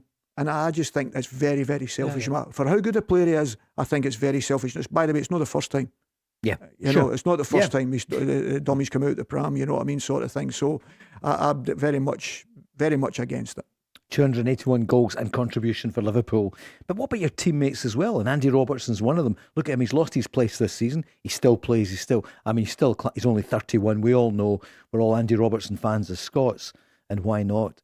But Salah's walking out in them all, and he's going to go at the end. But he announces it now in March. A strange time. Yeah. Really strange time to announce it. But again, like I said, for me, there's rightly or wrongly, it's actually not for us to decide. Those decisions have been taken by everybody at that football club, and have supported it because it's come out through their channels, as you say, Peter. So just a bit of a strange one. I think looking in from the outside in terms of the timing of the... It was a real tough year with a young player losing his life. Of course. And we can only imagine what that felt in a dressing room. You know what I mean? Incredible. So I think there's been a lot... Liverpool have still done a lot of criticism, and I find I don't know how. If that had been my teammates or whatever, you know how difficult that must be getting into that dressing room. But that might also, again, because we don't know, that might be some people that might absolutely destroy with it as well, and kind of. You know, I'm not saying that that's Mo Salah's case, but like you know what I mean. Like there may be that reason to want to get away because it's a fresh start of something that was really, really devastating to them. You know, we've only got 3.5 minutes left, but I do want to say, and Andy Robertson, whom we admire, his message about Mo Salah is really warm. He says at the end, though, you deserve a send-off that reflects your status at LFC, the greatest, second to none. Wow. Oh, was Andy? No, Kenny Dalglish. For one. Kenny Dalglish surely is the greatest ever. Absolutely. And by the way, Souness is not far behind him. Indeed. You know, as a captain. Of course. Alan Hansen. You want me to keep your Stevie Nicol? I thought you were going to Kevin Keegan earlier on. I thought you were going to try and Craig Johnston. Sure. The Aussie, come on. I mean, Graham Souness and Kendall. But listen, Mo Salah, we just mentioned it because in the context of the internationals coming up, and Andy Robertson, when he comes on, he's effective. I think Liverpool miss his energy. And Kerke's done exceptional for Bournemouth, but I think they miss Andy's energy going down the side of the pitch. You know, I think defensively at times, but going forward, he brings something different to them. Where do you want to finish? Quick words in, Craig. Overall tonight, Scotland we'll talk about again just before we go. For Rangers though, if Danny Rose said, Craig, go in, you've won titles, you've won trebles, go in and give them 30 seconds. What would you say to the squad? Again, it's a game by game kind of scenario. You need to make sure that for the next 7 games, remaining. By the way, focus on only positive things that can help us all achieve winning the title. Right, so that means sacrifice away from the football club. While you're in at this football club, back us. Give me absolutely everything you got. Right. And go out and win your personal battles. We've got good players that then can go and make a difference. But anything less than 100% is not going to get us a title. I need your buy-in. I need it now. Let's go and win a title. Well, let's go. Peter, in the Celtic dressing room with the squad, what would you say before the next game? Win. Mine was a bit longer, sorry. Well, that's what it all boils down to. He's killed you, Paul. He's killed you, hasn't he? One word, win. I know I said 30 seconds. That was 3. 1 second. Just win. Well, winning. And I think that's what Martin O'Neill was saying, wasn't it? About when he came back to Celtic. Just win. Just win the football match. And don't make it too complicated. This is what Martin O'Neill said about... it's a setback. You know, this was always going to be a difficult game for us away here at Tannadice. As I said to you, I think before, I've never had an easy game here, ever. So yes, it's a setback, and as you quite rightly say, at this particular time of the season, you can't really afford to do that. But we're not finished yet. Not finished yet. And Danny Rule? It's over 95 minutes. We spoke about this result and performance today. I think we saw both, and this is what makes me really happy today to see my team perform like this. Who is going to lift the title? Well, it'll unfold over the next few weeks and months. Peter, Thanks so much. Pleasure, Paul. Thank you. Thank you, Craig. Cheers, Paul. Enjoyed it tonight. We're here tomorrow night again with Charlie Mulgrew and Kevin Curl. We'll be back at 5. See you then.